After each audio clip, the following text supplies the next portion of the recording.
All right, welcome everybody to episode 6 of Full Circle. I'm your host, Chad, and today we're going to come at you with another episode. We will talk about a few more model/units. These might be a few that I haven't played as much, so it could be a little more theory, but that's okay. If there's any questions, I only got one so far, but if I see any pop into the chat room, I will go ahead and try to answer those. Just double checking. I thought I had another one on Twitter. And then if some time allows, I'm going to maybe, rather than just going through model entries, I'm going to actually talk a bit more about some of the lists I've been playing, and nothing too.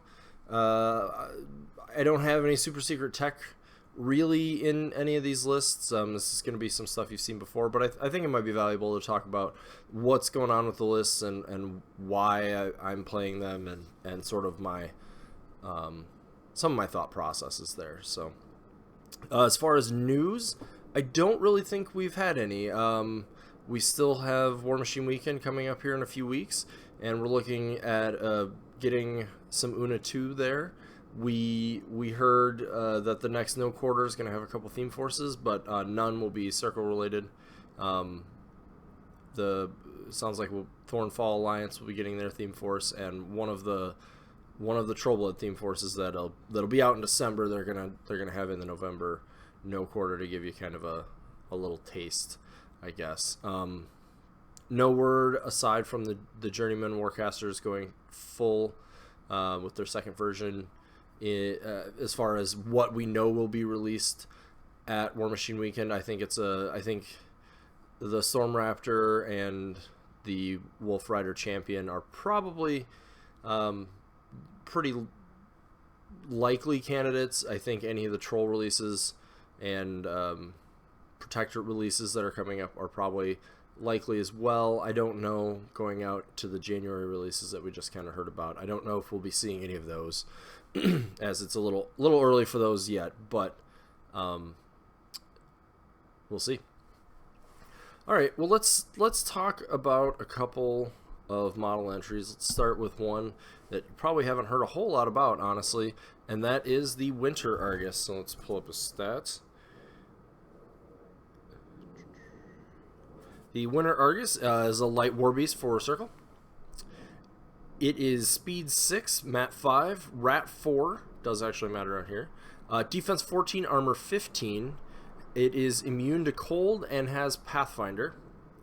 And then it has 2 POW 12 spray 6 critical freeze sprays, and crit freeze means on a critical hit. If the model hit is not immune to cold, it is stationary for 1 round. It has 2 melee weapons, which are bites, which are POW 12, power and strength 12. Has 21 wounds. They're like all the Arguses, the 7 in each spiral, basically. And then it's Fury 3 with Threshold 9. It has Pathfinder, which I think I didn't mention when I read through the stats. It's 8 points. Field allowance unlimited, like all non-character, or the vast majority of non-character beasts. And then its Animus is Winter Coat. Range self costs 1, lasts for a round. Spellcaster gains immunity to cold and freezer. Lasts for 1 round, as I mentioned. When an enemy model without immunity to cold ends its activation within 2 inches of a model with freezer, the enemy model becomes stationary for 1 round. And it has circular vision, which I think I had not yet said. So, a lot of people, if you go out and read it all, a lot of people are pretty not excited about this guy. 8 points. You're paying for the guns there. The problem is that he's Rat 4, and they're only 6-inch guns. So he's got a total threat range of 12 inches, which is not stellar. Rat 4 puts you in a position where, yeah, getting that crit off is going to be solid, but you're gonna have a hard time with Rat 4 boosting. You need a boost to hit defense 12. I mean, even 10, you're needing a 6. So you often wouldn't boost that unless you really felt you needed the stationary for some reason. But if it's defense 10, you kind of don't. So to hit something in the defense 13, 14 range, you're needing 9s, 10s, 15 would be 11, and so forth. And that's assuming they don't have any other defensive tech for ranged attacks. So with sprays, you're going to ignore most of it. Things like cover, concealment, firing a melee. You're not going to incur those penalties. However, the sprays are okay, I would say, at that point. You'd think with sprays that you'd be able to do some work into infantry, but again, 6 inches is pretty short, and because you're going to need to boost a lot, it's going to be tough to actually get hits on a lot of those things. And that's not always going to be a bad thing, right? If you know that you aren't going to really need to put a lot of ranged attacks, or a lot of fury on your other beasts early on, or you have a lot of good ways to mitigate it in your list, then loading this guy up with fury every turn is probably not going to be the end of the world.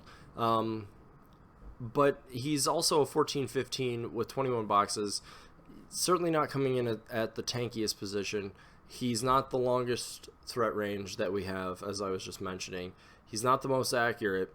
Mat 5 on the melee attacks is also not stellar. And at 8 points, you're sort of in my opinion, in the light war beast range. As you're getting up to 8+ points, you're kind of into the elite point cost area for a beast, and he's there because he's got those sprays. At least that's what I think. Pardon me. And I don't think they're terrible. I have played him. I've been whelmed, I guess. I don't think he really did anything above and beyond what I expected, but I also didn't have super high expectations for what he would do. The list he was in, had other ranged support. I was with Kaya 1. I had a Moonhound in the list. I had the full Argus loadout, basically. I had a Wild and a Moonhound. And the Moonhound gets in there. We're looking at going up. You basically Rat 6. With Kaya, he can go up, spray, brought back. The crit stationary could be relevant. And with the Wild Argus Animus, I can get the Wild Argus up there, Animus, teleport him out, get the 2 sprays in there, and then I'm just boosting damage. 2 boosted Pod 12s is pretty great. Or not great, but it's good. It's solid.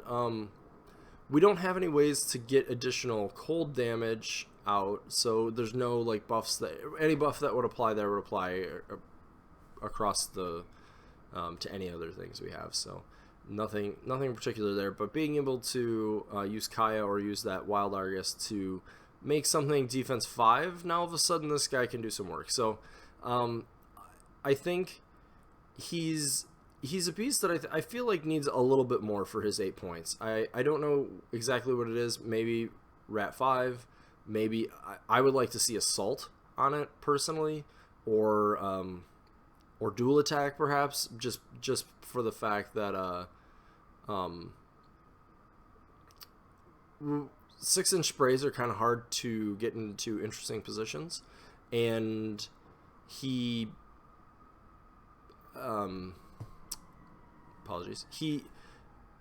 got a hard with things having 2-inch melee range. It's not that uncommon. It is a 6-inch spray, but now you're shortening the range you can get to by those 2 inches, because if he's engaged, he's got to make melee attacks, and he only has a 1/2-inch melee, which I think I glossed over, but his bites are 1/2-inch. So I think if you're going to bring this guy along, you want to plan with him. Like I said, I think bringing the other Argai, either or both, is a good start. Both of them have ways to help with your ability to hit, and the ranged attacks need to also be wanted in the list. So I think if you're bringing those, if you bring a debuff, would be pretty interesting. Going up to POW 14 on those sprays could be pretty nice. 2 boosted POW 14s is pretty good. Pathfinder's nice, obviously. Immunity to cold is nice. The Animus is one of the sore points, I would say, for him. It's super situational. His old Animus that gave him +2 armor was much better. Took him, and they were defense 15 back in Mark II, but it made him into this sort of tanky piece that you had to deal with. Freezer is an ability that your opponent has to sort of give you. You need to put this guy in a position where they want to send something in that might kill it but fail, and then leave something stationary in front of it. That's not too likely to happen. If your opponent sees that and he's savvy, he's going to know, I need to finish this off with whatever I send in, or not care about it. And assuming he knows that, it's going to be pretty tough to get use out of that Animus with it being ranged self. This is the one that used to be in Trolls on the Winter Troll, and used to be able to put it on something else. So putting it on a big target, like in our faction, we put it on like the Woldwarden or Getorix maybe, or any of the Wolds, Megalith, somebody like that, or your caster even. So the only real advantage, and he's already immune to cold, so the only real advantage the Animus is going to bring you is if they have some stationary effects that you want to avoid, or just a lot of cold damage. So Zerkova 1 and 2, Sorsha 1 and 2, it could be a pretty strong situational Animus with them. Outside of those, Borka 2 has some cold stuff, and there's a few other things, but it's going to be very situational. The number of things with cold type damage in the game are much lower than, say, like fire. Even lightning, I would say, is probably more prominent. So that's the thing there.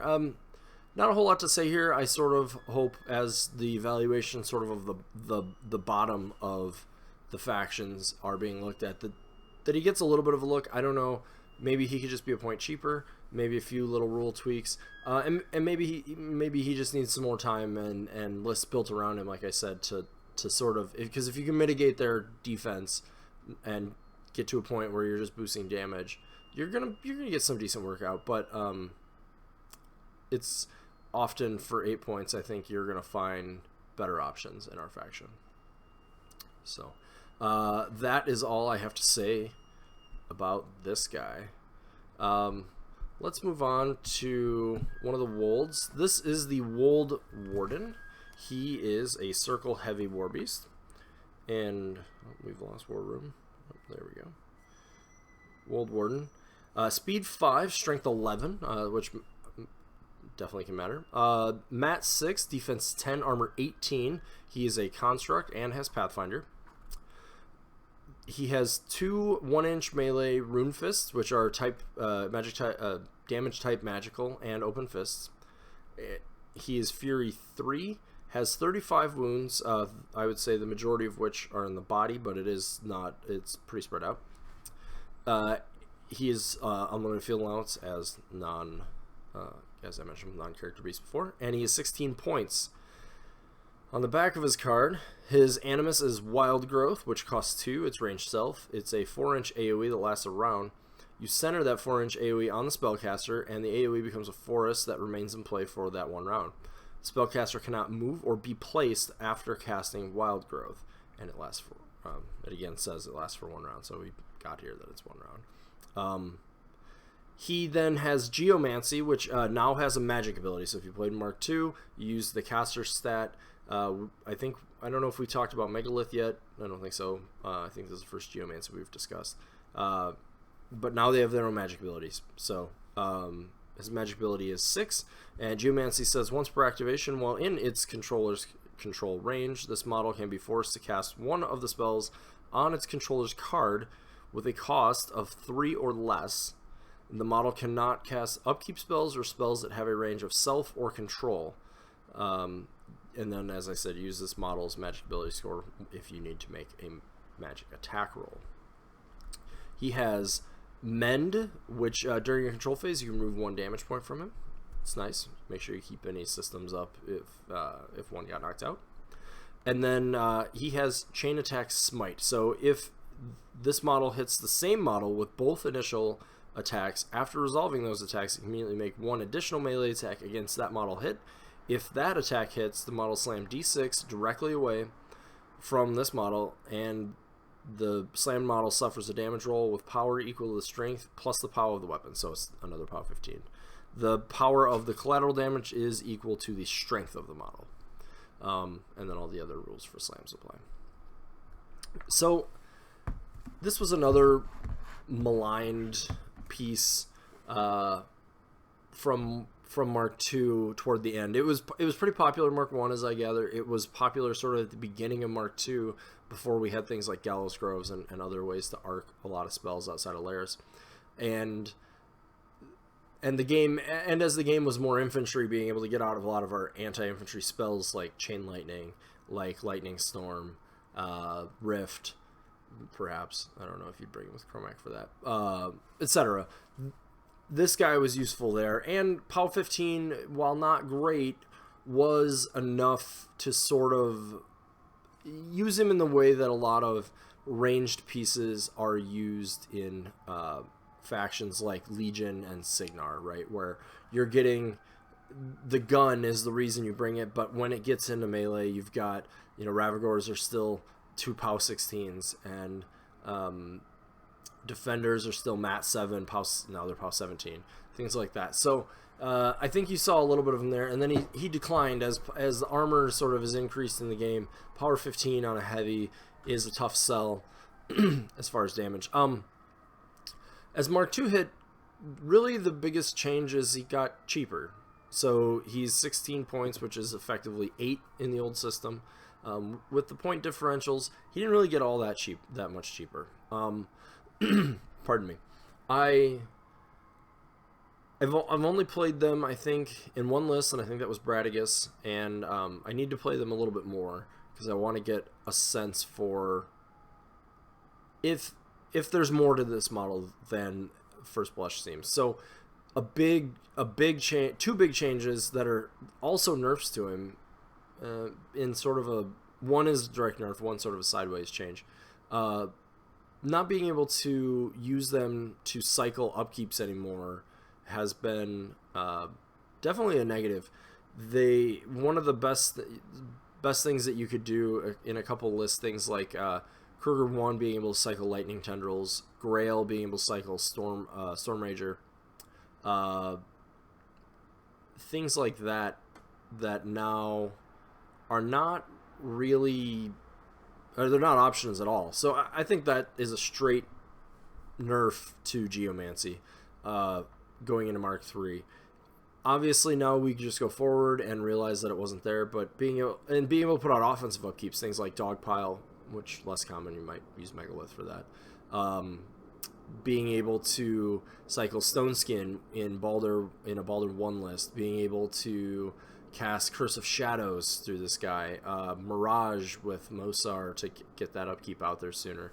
Not being able to do those things hurts a bit. So we're really focused on spells that you can do damage with. And in that regard, if we start looking at him as a ranged beast, to a degree, I think that's probably in his current stat block what you'd want to be using him primarily for, and focus on. The POW 15 on a heavy is just, it's not enough. We don't really have a lot of ways to buff damage for Wolds. Bradigus can, with synergy, takes it up to only power 18, which is where we start with a Warpwolf Stalker, for example. Warp Strength Stalker.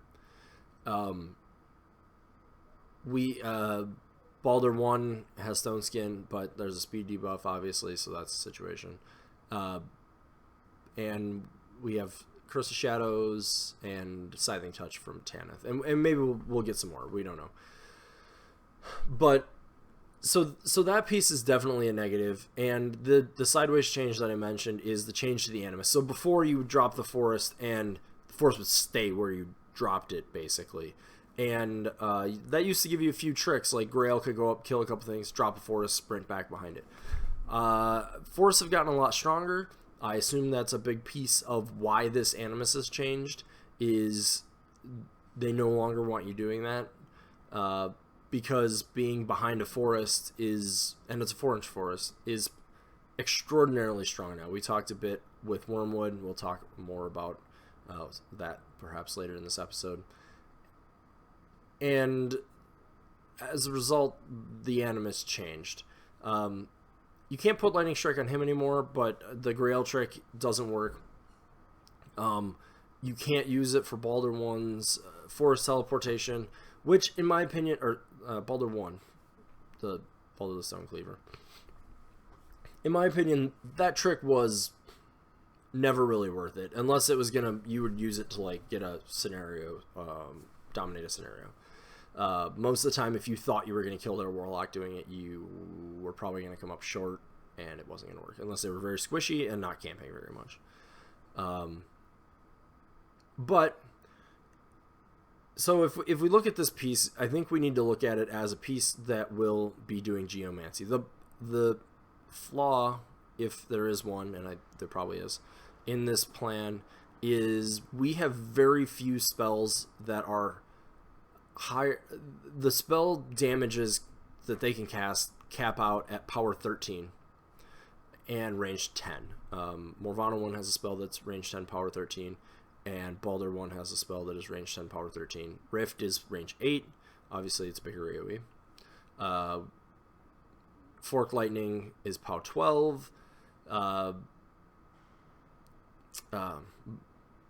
Battering Ram, sorry, on Bradigus is power 12. It does have the push aspect, so that can matter, especially since you might be able to charge something, get your chain attack off, slam it, and then push it again. So it does give you some interesting scenario play there. Forked Lightning from Kruger 1, Lightning Storm from Kruger 2 as well, which is only about 10, but being able to drop those AoEs is something, because they don't want to go through them, and so forth. There's probably a few other spells out there, but range 10, power 13 is as good as we get right now with Geomancy.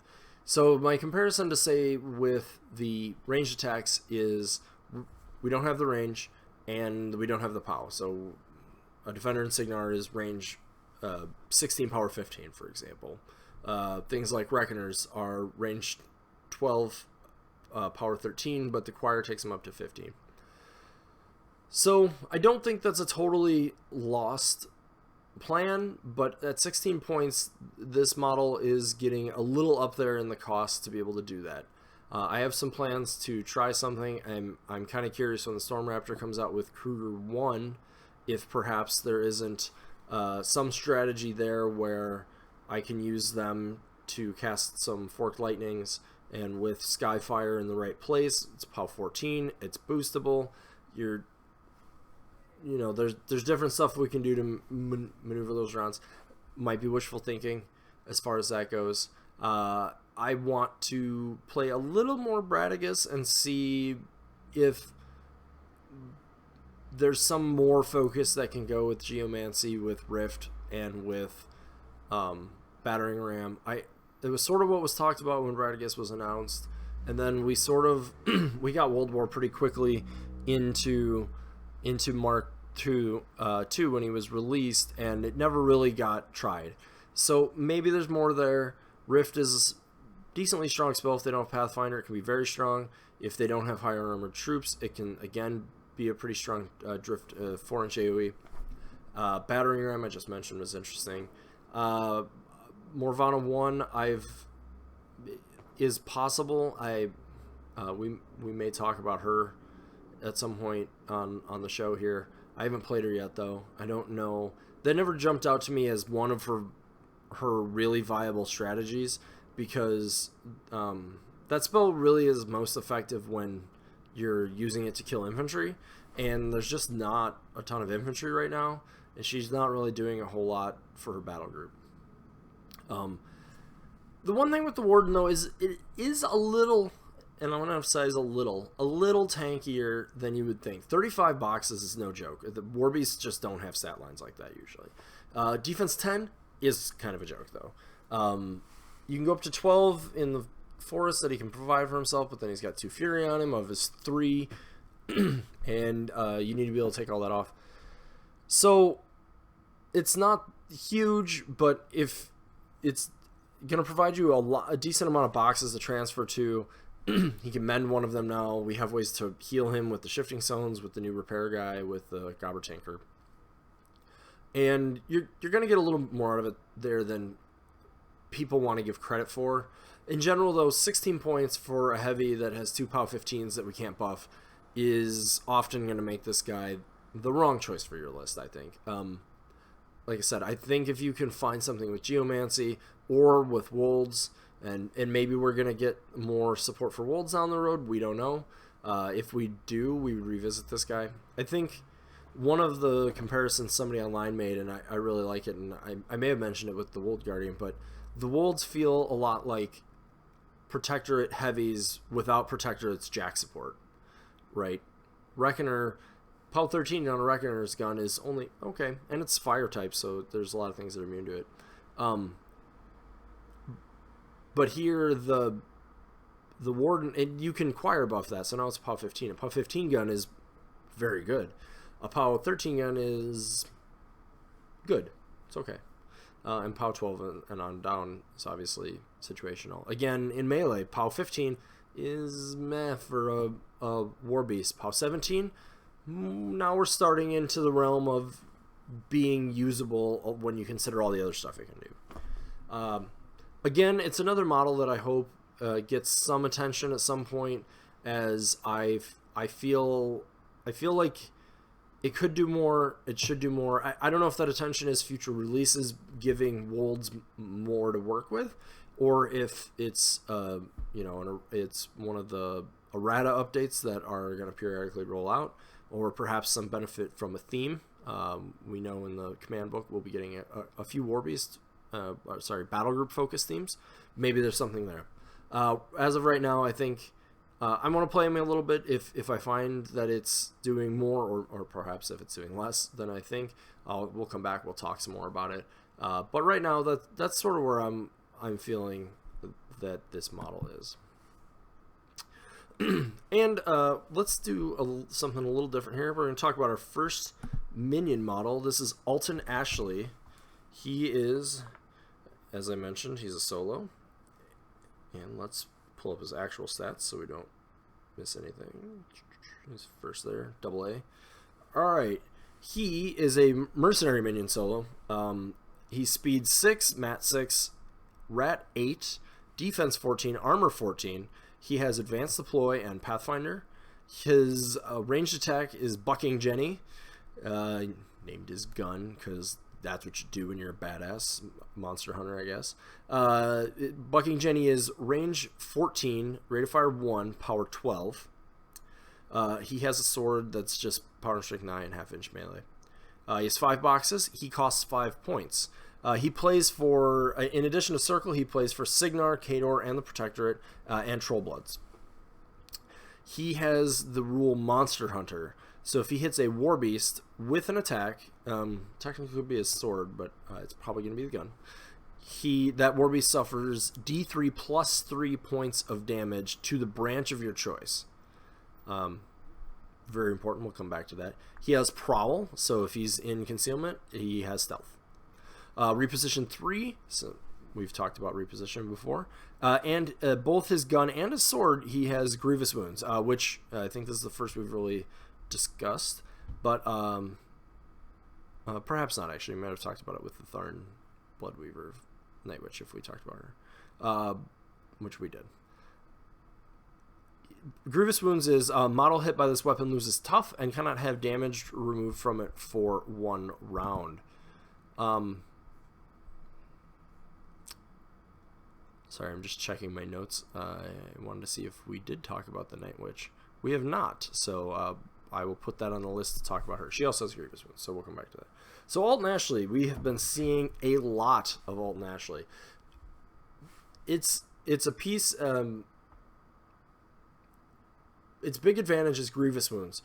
The ability to put that extra 4 to 6 damage on a War Beast in the column you choose is really strong when you pair it with Grievous Wounds, because now you're in the range where you can hit something with that POW 12, may damage it, but that extra 4 to 6 damage to column 5, Spirit might be out. Or whatever relevant column, or whatever the smallest column is. Things like Black-Eyed Wrestlers, for example, only have about 6 boxes in their mind. And there's other things that are similar to that. Getterix actually has very few in the mind, if I'm recalling correctly. And so forth. So that's really strong. But even if you have a War Machine matchup, a lot of the lists that have more Warjacks in them, more Warjacks in them are also going to be looking to bring repair, and you might be able to take out some relevant systems with this guy and turn off their ability to repair. So, and that's a change from Mark II to Mark III. In Mark III, Grievous Wounds means you can't remove damage from something, but it doesn't stop transfers, which it used to do. So those are important notes if you're in a Mark II mindset still transitioning. It just stops damage from being healed or repaired on the model. So that turns off things like hyper regeneration on the Woldwarden on Megalith. I mean, a lot of things have a rule like that. It stops repair checks. It stops Warlocks from being able to heal an aspect. It stops things like regeneration on Trolls and Warp Wolves. It's gonna stop some important things. It stops. It totally will negate feats like Absolunia 1 and Darius, who repaired a full on their beast. It will stop. Naresh has hyper regeneration. I'll turn that off if you can hit him. It will stop Imperatus's Phoenix Protocol from going off, because that is again removing damage from that model. It stops things. It stops tough now, which it always did, but that's important. It will also stop things like self-sacrifice from an errant or from the stone, because it can't. Those are also healing effects which remove damage. So that's really why you're bringing Alten Ashley. He does pair well with one thing I think he pairs very well with in Circle was another minion model, and we'll talk about it at a later time, is the Ephorite. I think that's how you pronounce it, Scouts. And the reason is they also have the rule that lets them choose the column when they deal damage. So you might be able to, it's a kind of pricey package. I have played it a little bit, but you might be able to hit a War Beast or Warjack and look at, again, the Spirit maybe on a War Beast, or maybe if the mind or the body might be better. Or in Warjack, you might be able to take out something like the Arcanode, relevant. Usually they have one good arm that is relevant. You might be able to take that out. Their movement stops them from charging. Anyways, you get the idea. You might be able to cripple that beast by just 3 shots that you can choose the column, and obviously his on the column is better on a beast, but theirs is either. And with the Grievous Wounds, then you may just take that model out for that turn, which lets the rest of your army deal with something else. It is a 17-point package. There's there's 6, 12, yeah, 17 points. That said, on the other side, I do think that there's been maybe a bit more hype for this guy than he's worth. 5 points is in the range of being almost a light War Beast. It's half of some heavy Warjacks in the War Machine side. It's a Sentry Stone for us, or a unit of Shifting Stones and another solo. He is good, and in the right pair and situation, the Grievous Wounds matters. That said, on the other side, it's much stronger in your Hordes matchup, not just for his Monster Hunter rule, but being able to stop healing is more important into Hordes than into War Machine. There's been a lot of talk about bringing mechanics and having mechanics, and honestly, what I'm seeing is still not a lot of mechanics, even in the list with a lot of stuff. So, to that end, he is good. Don't feel like he's as hyped as the internet has made him seem, or the just vast number of WTC lists that had him have made it seem. I think he's good. I think he's worth putting in lists. I think he's probably still fair at 5 points. I think with how many people are playing him, some people want to argue for it being more, or maybe some other changes to the model, but he is quite good. The other thing is a range 14 gun in Circle is not something we really get. So even in lists where you're like, I don't care about the Grievous Wounds, he is useful because you're going to be able to shoot a support solo at Rat 8 if you can aim to 10, especially since you could reposition from the last turn. And POW 12, you can slowly sort of whittle through them the way like a Kel Baylock might have, and things like that. So very useful, very situational. I would say he's worth owning if you don't have an Alten Ashley from earlier in your career playing War Machine. I would consider picking him up for sure. Don't assume that he's just like, well, you got to play him in every list. 5 points puts him into the consideration of, do I want to play this guy, or do I want that half of a heavy, or well, not in Circle, but do I want more, a Sentry Stone? Do I want half of, it's half of a unit? It's almost a unit of things like Bloodweavers and Wolves of Warbros. It's almost a light War Beast.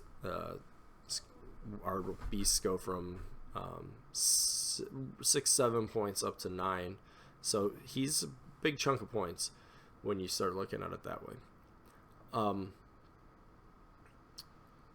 So yeah, that's Alten Ashley. If I play him some more and find some more tweaks for him, I will let you know.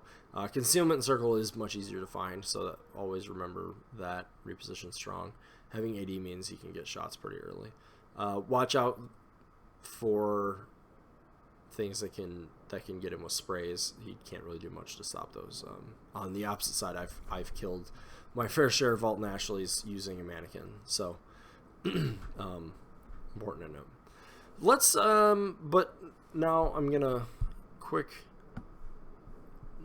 I was going to quick double check to see if there are any questions. I'm not seeing any questions that have come in the chat room, and I am also not seeing anything from Twitter. Quick double check though, but yep, looks like no questions. I did get one question before I go on to talking about some lists. I got one question on Facebook earlier, which was I believe, and I didn't pull it up because this is a silly question, but I feel like Josh will appreciate that I answered it. He asked, how much wood could a Warp Wolf chuck if a Warp Wolf could chuck wood? And my answer, other than that being nonsense, is I think quite a bit of wood. Getorix is a Warp Wolf, and he's got an axe. So, I mean, I don't know if that's chucking wood, but he can certainly chop it. Stalker could use his sword to just make sure he sharpens it afterward. Pureblood and Pharaoh, probably not going to do so good.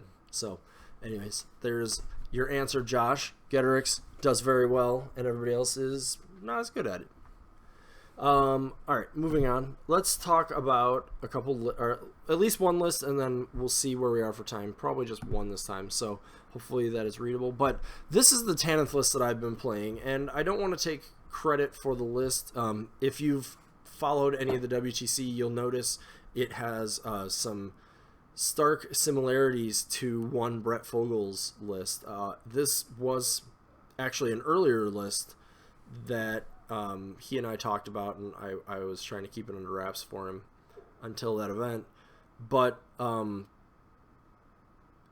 the one big difference in my list, in this version of the list from the version he ended up playing, is he cut the Feral Warpwolf and the Totem Hunter for a Gorax and a Pureblood. I don't think there's anything wrong with that change. Try it out, see if you like it.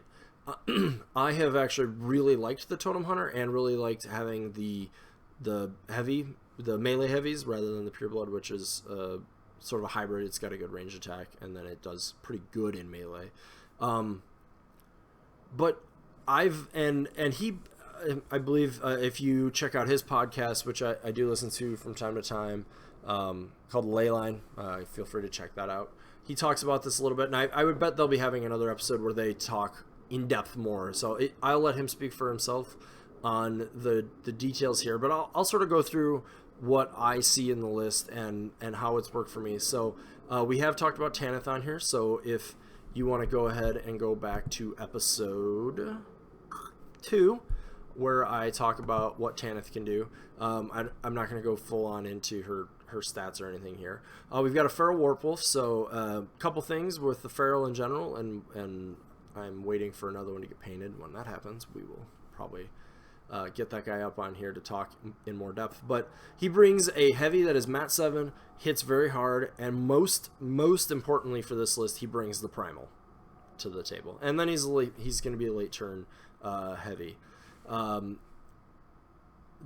One of the biggest things that this list can do is put a lot of Primal on the table. Her feat lets Primal cost 1, and she can channel it through any of those 5 War Beasts in her battle group.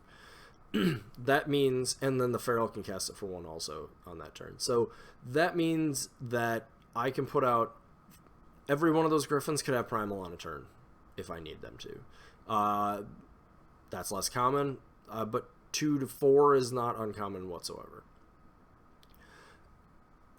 And what this list really excels at being able to do is take a Scarsfell Griffin or 2 Scarsfell Griffins and really trade up with their stats. So we haven't talked about the Scarsfells either, because again, I'm going to use the painting excuse, trying mostly to show off the models I have that are painted. As I run out, I will steal some of the stock images if I need to, but for now, that's why I haven't gotten to them. But the one thing that they have is they have 3 initials. They are Fury 3, they are Mat 6, and at power 12, 11, 11 on those initials, combined with their defensive profile, which includes stealth, you can and their speed 7, so they can get in the mix. They're a longer threat range than a lot of the stuff we have.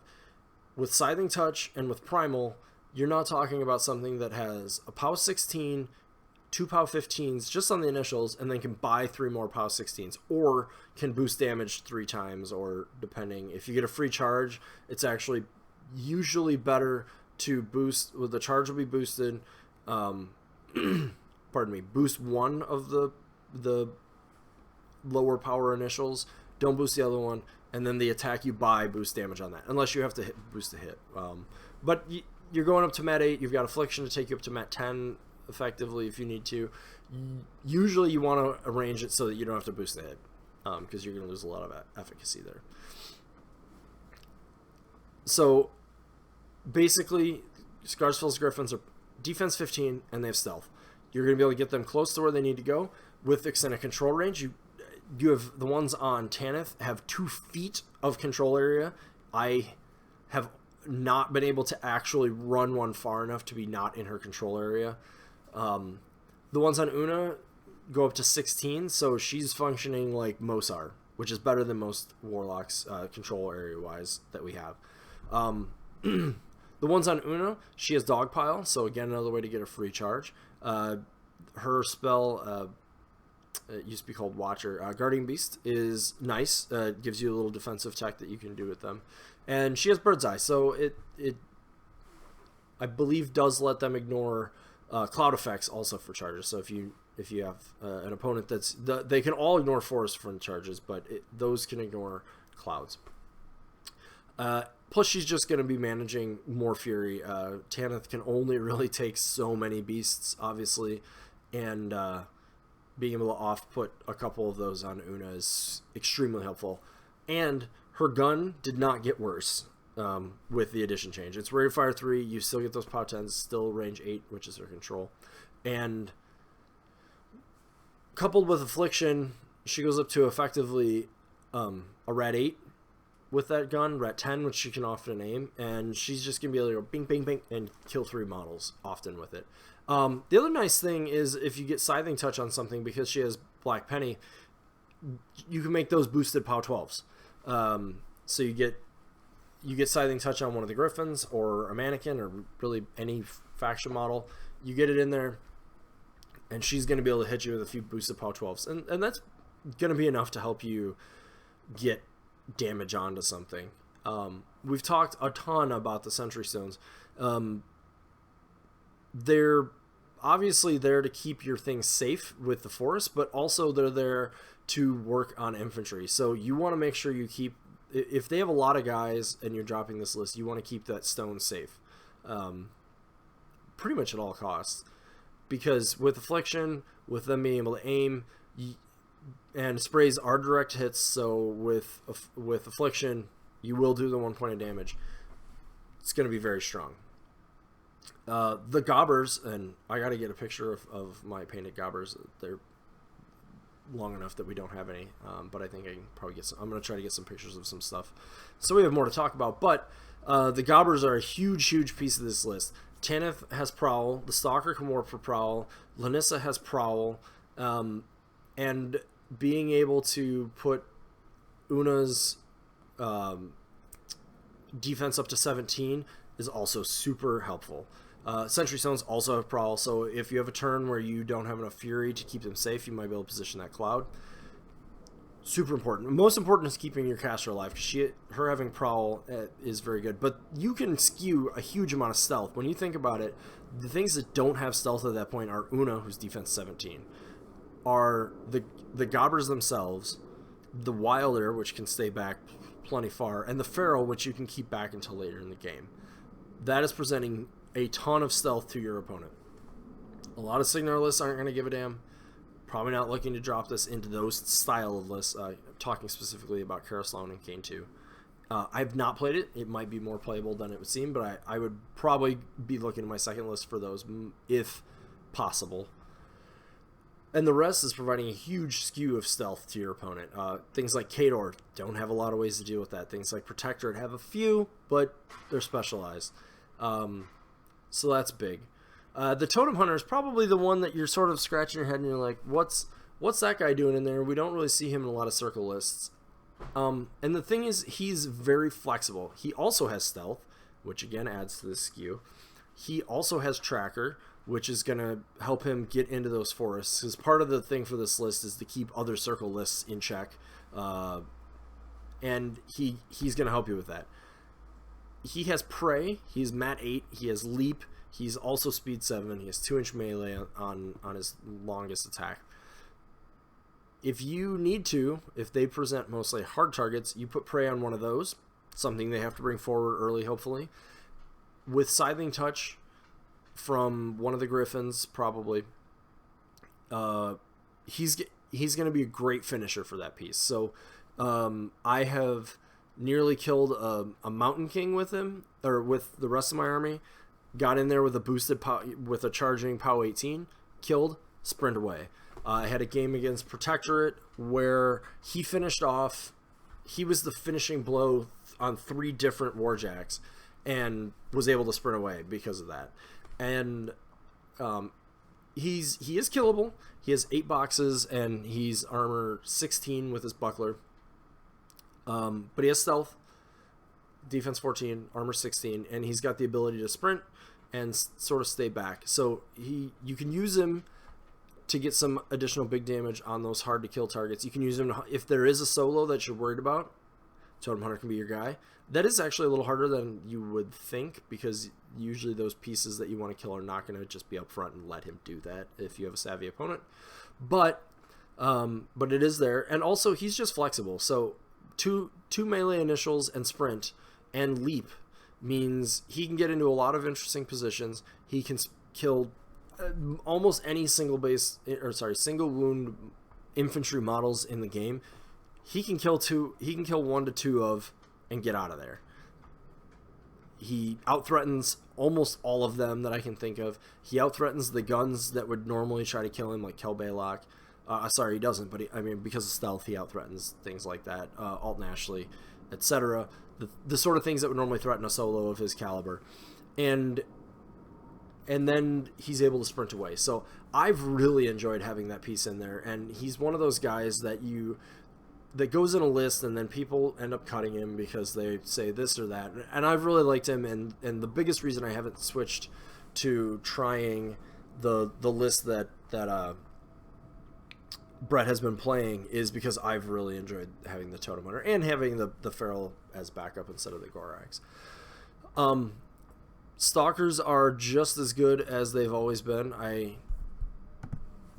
believe, and I'm double checking my notes, we have not actually talked about the Werewolf Stalker. That's surprising. We will put that down as one of the pieces to talk about. But Stalkers are a pretty pricey option still. But again, like I said, the option of being able to take care of stealth, big. Being able to berserk into a unit that you put Affliction on makes him pretty effective there. He's still got a power 18 sword at the end there. He can go up to power 20 just with Scything Touch, up to 22 with Primal himself. Lightning Strike is still big, and being able to get out of there after you've killed the thing is good. And then with Admonition, any of these pieces are strong, but the heavies in the late game getting Admonition can really make them tough to pin down.